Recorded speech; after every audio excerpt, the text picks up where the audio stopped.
Herkese merhaba arkadaşlar. Gerçek Kriptocu kanalının bu videosunda Agoric ve Inter protokolden yani IST'den bahsedeceğiz. O zaman hadi başlayalım. Agoric, Cosmos ekosisteminin en kaliteli projelerinden biridir. Fakat Agoric oldukça karmaşık bir yapıda ve yeni kullanıcılar için anlaması oldukça zor. Bu videomuzda Agoric hakkında bilmeniz gereken her şeyi en basit haliyle öğreneceksiniz. Öncelikle Agoric neyi amaçlıyor? Buna yakından değinelim. Agoric, Cosmos SDK üzerine kurulan Proof of Stake blok zinciridir.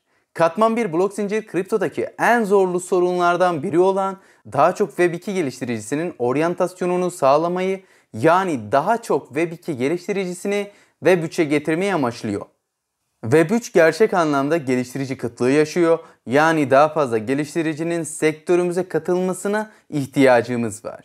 Ve Agoric bu yapbozun kayıp parçası olabilir. Ki bu kayıp parçada milyonlarca yeni geliştiricinin kriptoya gelmesinin önünü açabilir. Peki bu nasıl olacak? Agoric nasıl çalışıyor? Agoric daha fazla geliştiricinin akıllı sözleşmeleri JavaScript dilinde yazmalarına olanak tanıyarak Web3'e gelmesini amaçlıyor. Şu açıdan bakalım, internet geçtiğimiz 10 yıl içinde katlanarak büyüdü. Ve internet ile birlikte geliştiriciler başta JavaScript olmak üzere programlama dillerine adapte oldular. JavaScript dünyadaki en eski ve en yaygın programlama dillerinden biridir. Ve sayı verecek olursak dünyada yaklaşık olarak 10 milyon geliştirici inşa ederken JavaScript'i kullanıyor. Fakat kripto alanına baktığımızda bu alanda yaygın diyebileceğimiz tek bir dil var. O da Solidity. Solidity'de durum JavaScript'te olduğu gibi parlak değil. Solidity hem çok genç bir programlama dili hem de geliştiricilerin akıllı sözleşmeleri kodlamaları için bu dili yeterince iyi bilmeleri ve tam anlamıyla öğrenmeleri gerekiyor. Akıllı sözleşmeler her merkeziyetsiz finans uygulamasının temelidir. Buna örnek olarak Ethereum'u verebiliriz. Günümüzde Solidity üzerinde kodlama yapabilen sadece 200 bin geliştirici var. Fakat şöyle bir durum da var.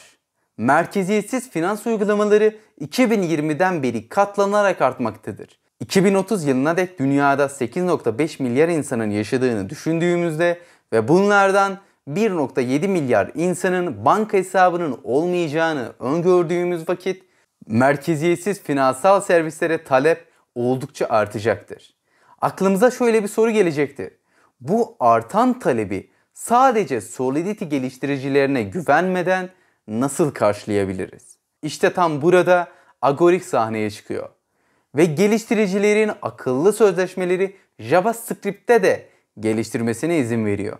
Yani geliştiriciler artık yeni bir programlama dilini öğrenmeye ihtiyaç duymayacak ve aşina oldukları JavaScript dilinde de inşa edecekler.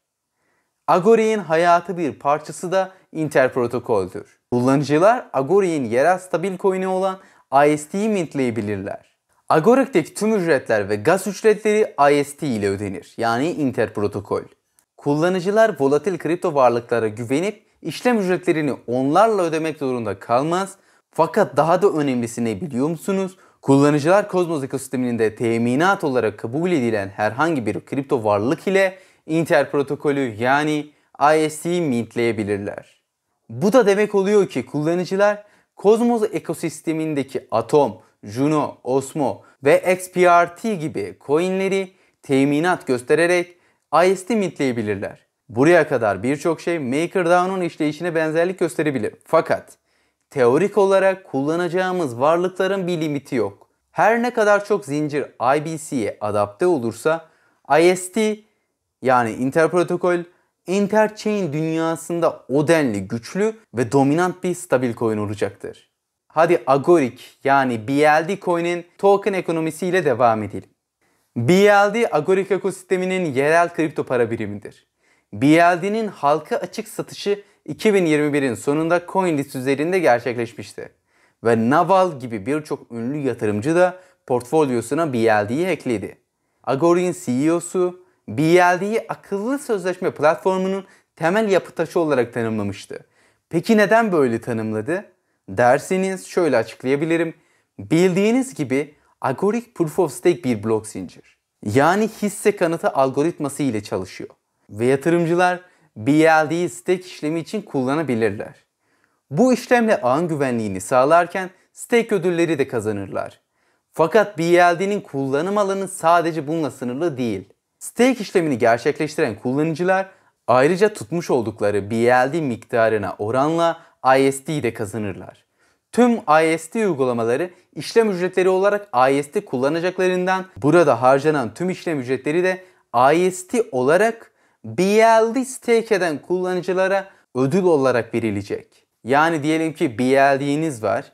Bunu eğer ki stake ederseniz hem ağı koruyorsunuz, hem size BLD yatıyor, hem de size IST veriliyor. Son olarak BLD bir yönetim token'ı olarak da kullanılabilir.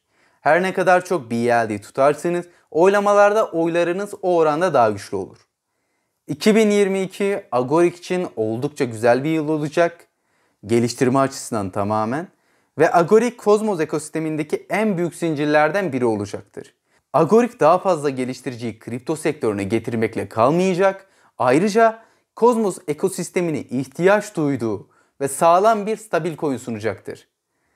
Elbette Agoric ve IST, MakerDAO ve DAI'nin ciddi rakipleri olacaktır. Evet, buraya kadar Agoric'i anladık. Şimdi Interprotokol yani IST özelinde konuşacağız. Dilerseniz bu bilgiler bana yeterli deyip videoyu kapatabilirsiniz. Ama Interprotokol hakkında yani IST hakkında daha fazla bilgi almak için videoya devam edebilirsiniz.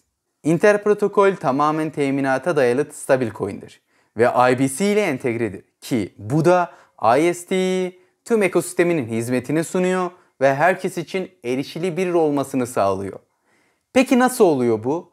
Nasıl stabil kalıyor ve nasıl güveneceğiz dersiniz? Ki güven önemli çünkü geçtiğimiz dönemde USD 0 olmuştu. Yani 1 dolara işlenmesi gereken algoritmik stablecoin USD 0 olmuştu. Tabii ki yatırımcılar korkacak. Peki IST bu konuda ne yapıyor? Nasıl çalışıyor? Hadi hep beraber ona bakalım. IST öncelikle Agoric'in stabil coin ihtiyacından ve IBC varlıklarını Agoric'e getirme sorumluluğundan doğdu. Çünkü USD'den sonra Cosmos'da stabil coin sorunu belirdi. IST'nin bir kasa sistemi var ve o kasada her şey teminata dayalı.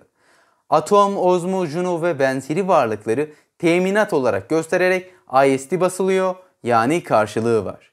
Ayrıca rezerv var. Rezerv AMM'deki likiditeye oranlı olacak, yani rezerv kıtlığı çekmeyeceğiz.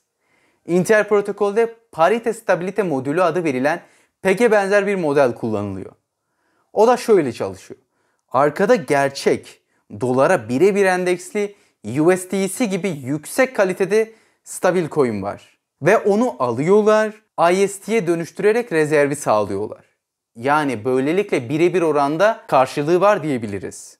Şimdi sistem nasıl çalışıyor bunu örneklendirerek anlatıyorum. Örneğin benim elimde Atom coin var. Ve bunlar herhangi bir yere stake edilmemiş serbest haldeler. Kepler veya Cosmos tabanlı başka bir cüzdan kullanarak IBC transferi ile Agoric zincirindeki bir hesaba transfer ettik. Atomumuz artık kullanılabilir ve dediniz ki bunu kasada tutmak istiyorum. Atomu alıp kasa fabrikasına geldiniz. Evet, şemaya bakarsanız Purse dikkatinizi çekiyordur. Peki Purse nedir? Purse yazan şey ise spesifik bir varlık. Bu Atom, Juno, Osmo ve benzeri varlıklar olabilir. Fakat benim elimde Atom olduğu için Purse sadece Atom olabilir. Daha sonra Atom'u teminat olarak gösterip ne kadarlık IST almak isteyeceğinizi seçiyorsunuz. Tabii burada bir Oracle sistemi var. Burada Oracle devreye giriyor ve o anki fiyatı göstererek takası gerçekleştiriyor. Kasa fabrikası kontratında bu işlemden sonra kasa nesnesi oluşuyor.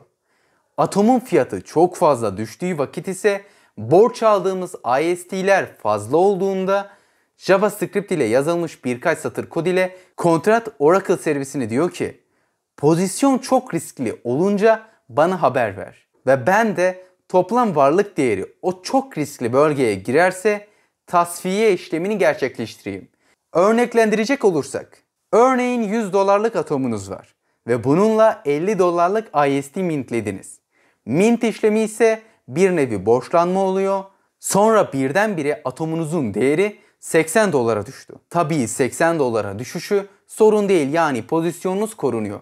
Fakat IST 50 dolardı. Sizin atom değeriniz 50 doların altına düştüğü vakit pozisyon tasfiye ediliyor. IST mintleme işlemi ayrıca saat başı belirli bir faiz oranı da uyguluyor. Buraya kadar her şey MakerDAO gibi işliyor. Fakat Inter protokolün likidasyon mekanizması var. Teminattan alıp AMM'de satabildiğini satmak veya borcu ödemek gibi. Bir de likidasyon cezası var ve bunlar doğrudan rezerve gidiyor. Rezerv tüm nakiti zararı kapatmak için tutan yerdir. Boost yazan ise gelen stake ödüllerini toplayıp IST mintlemeye yarayan bir mekanizmadır. Evet, IST kısaca böyleydi. Aklınıza Luna'nın algoritmik stabil coin'i olan UST gelebilir. Peki IST bunu basitçe nasıl dengeliyor dersiniz? IST'nin kullandığı ve önemsediği likidasyon mekanizması ve rezerv bunu önlüyor. Bu mekanizma ana olarak teminat oranını sağlamakla sorumlu. Eğer bu oran düşerse rezerv devreye giriyor. Daha çok teminat bu oranı yükseltiyor tekrardan. Yani her şey tekrar stabilleşiyor. Ayrıca IST üzerinde stabilleştirme ve IST mintleme işlem ücretleri var. Stabilleştirme adından da anlayacağınız gibi dolar pegini sağlamak için kullanılıyor.